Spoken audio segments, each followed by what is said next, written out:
Why would you save money when they're printing money? Why would you save money when they're printing money? Because that's what you've been told to do. Of course. So question that. I questioned all that. Why would I save money when they print money? That's what happened in 1971 when President Nixon took the dollar off the gold standard. They can print as much as they like. Then they tell you, so go to school, you get a job, you become an employee, you pay taxes because you're working for money. Then they tell you to save money. Do you know why they tell you to save money? It's the banks run the world. The rich run the world. They don't care if you're communist or capitalist.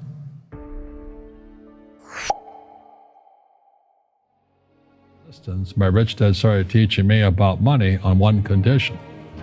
And that condition was he would never pay me.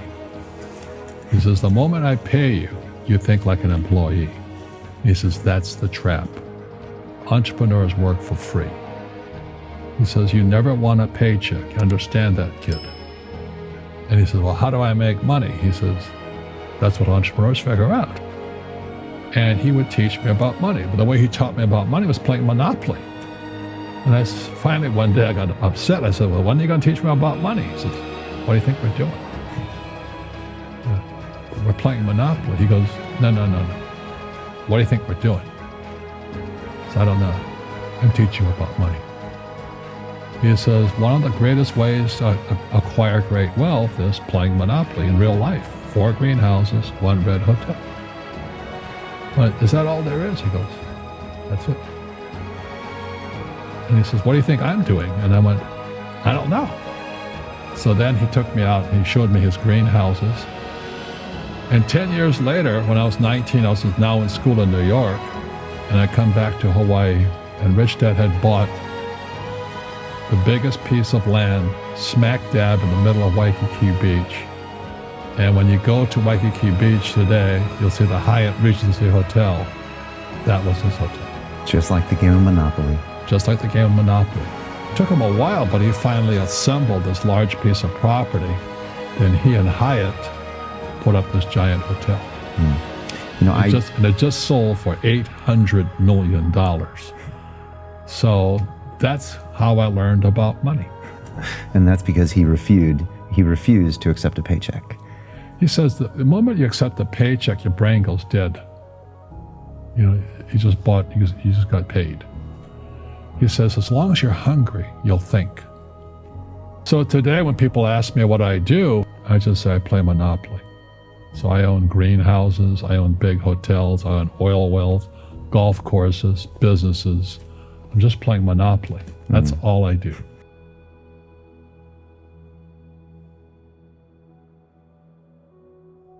Rich Dad Poor Dad came in 97. And the story goes, every publisher turned me down. They said, you don't know what you're talking about. Because they said savers were losers, your house is not an asset, and the rich don't work for money. And so the publishers are like my dad, academic superstars, they're A students in school. And so they turned the book down. And it took going by self-published route. A lot of network marketing companies picked up the book, like Amway and those guys. And they picked up the book to help recruit because it's about financial independence. They're about the same thing I am. And then Oprah called in 2000. And then the next thing I'm on Oprah, and I went from obscurity to world famous, overnight success in 2000. And the book has been on the New York Times bestsellers for 7 years until the New York Times took it off. They said it had been on too long. One of the things I suggest to people, you got to find a real teacher versus a fake teacher. And a fake teacher is somebody who doesn't do what they teach. And a real teacher is doing what they teach every day. You see, most teachers in school, they're out of ethics. They teach subjects they themselves don't practice.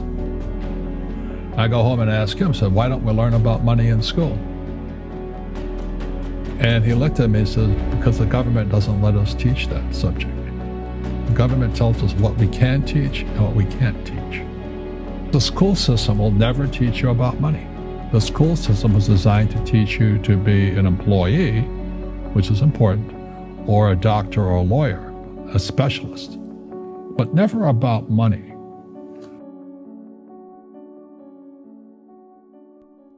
We all have fear. To be truthful, we all have fear. It's just how you deal with it.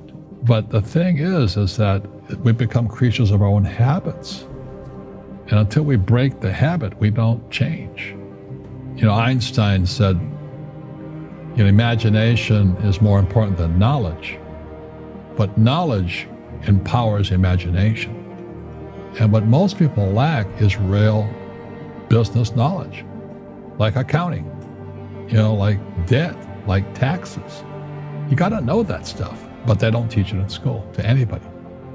My PhD daddy says, "What do you think I am, made of money? I can't afford that." And my rich dad would say, "That's why he's poor." Poor people say, "I can't afford it, I can't do that, I don't have time."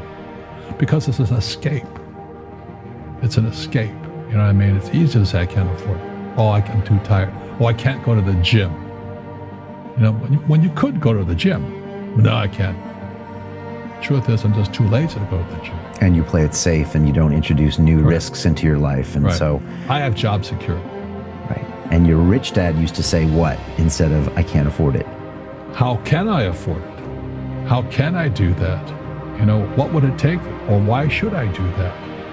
He says that a question opens the mind, a statement closes the mind. So when you say, "I can't afford it," your mind shuts down and you become what you say. It's the poor that are greedy.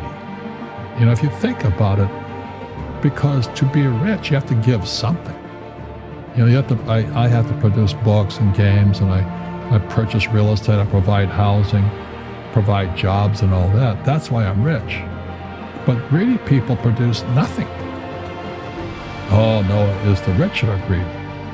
And I'm going, hey, sports fans, you point a finger forward, 3 are pointing backwards. I had a guest on my show recently and he said, poor people are selfish. Hit a lot of people below the belt. And he said, no, think about it. These people are selfish. They're always complaining about their problems. They're always focused on their own issues. Yeah. You agree with that?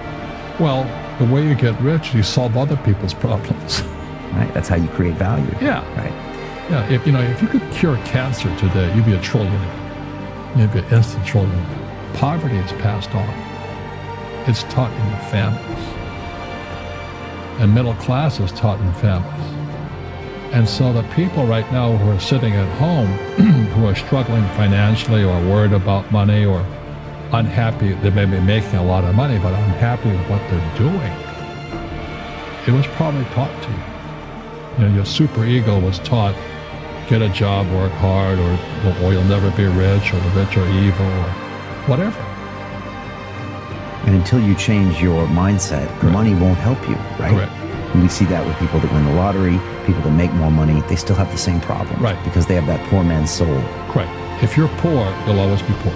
That's really hard for people to understand. Yeah, the money will disappear that fast. Just like most pro athletes, they make millions of dollars, and 65% are bankrupt 5 years later. It's because they come from poor families. Now you tell them that, they get very angry at you.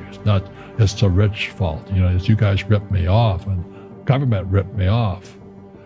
But unfortunately, what Mr. Lipton was saying, it's passed down genetically.